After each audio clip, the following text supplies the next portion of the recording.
సమస్య ద్వారా ఖచ్చితంగా ఈ ఫ్లడ్ సమస్య అనేది, వరదలు అనేవి ఇంకా రాబో రోజుల్లో చాలా కామన్గా వస్తూ ఉంటాయి. ఈ డిజాస్టర్ ప్రిపేర్డ్నెస్కి మనకి అడ్వాన్స్డ్ టెక్నాలజీస్ ఏముంటాయని సెర్చ్ చేస్తున్నప్పుడు మనకి వాటర్ డ్రోన్ అనేది ఈ వైజాగ్ మన ఆంధ్రప్రదేశ్లోనే డెవలప్ చేసినట్లున్నారు ఈ స్టార్టప్ కూడా. ఈ స్టార్టప్ చూసినప్పుడు మనకి ఎక్కడైనా ఈ ఒరవడి ఎక్కువ ఉన్న ప్లేసెస్లో ప్రతి దగ్గర మనం హ్యూమన్స్ని పంపించి రెస్క్యూ చేయడం అనేది రిస్కీ పని.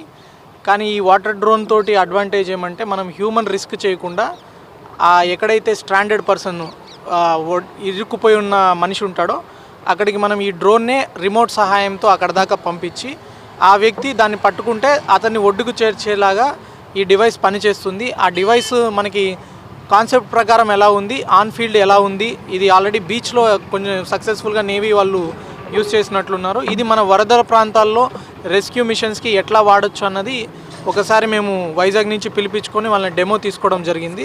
రకరకాల సినారియోస్ క్రియేట్ చేసి ఏ రకమైన సినారియోలు పనిచేస్తుంది, దీనికి ఫర్దర్గా మాకు పోలీస్ వాళ్ళు యూస్ చేసుకోవాలంటే రెస్క్యూస్కి ఎస్డిఆర్ఎఫ్ కానీ దీనికి ఎలాంటి మోడిఫికేషన్స్ కావాలో చూసుకోవడానికి ఈ డెమోస్ అరేంజ్ చేయడం జరిగింది. ఇది కొంచెం వాటర్ తక్కువ స్పీడ్లో స్టిల్గా ఉన్నప్పుడు చాలా చక్కగా పనిచేస్తుంది. మనం ఇందాక చూసాము వరవడి ఎక్కువ ఉన్న ఏరియాలో కూడా ముందుకు అగెన్స్ట్ ద ఫ్లో కూడా అది వెళ్తుంది. మనిషిని తీసుకొచ్చేటప్పుడు ఇది ఎలా తీసుకురావాలన్నది ఇంకో నెక్స్ట్ ఎక్సర్సైజ్ కూడా మనం చేస్తాము. ఈ రిజల్ట్స్ని సబ్మిట్ చేసి దీనిలో ఏమైనా ఫర్దర్ మోడిఫికేషన్స్ మాకు కావాలా లేకపోతే ఇది మా రిక్వైర్మెంట్స్కి సరిపోతుందా అన్నది టెస్ట్ చేసుకొని త్వరలోనే పోలీస్ వ్యవస్థ కూడా దీన్ని వాడుకోవడానికి ట్రై చేస్తాం.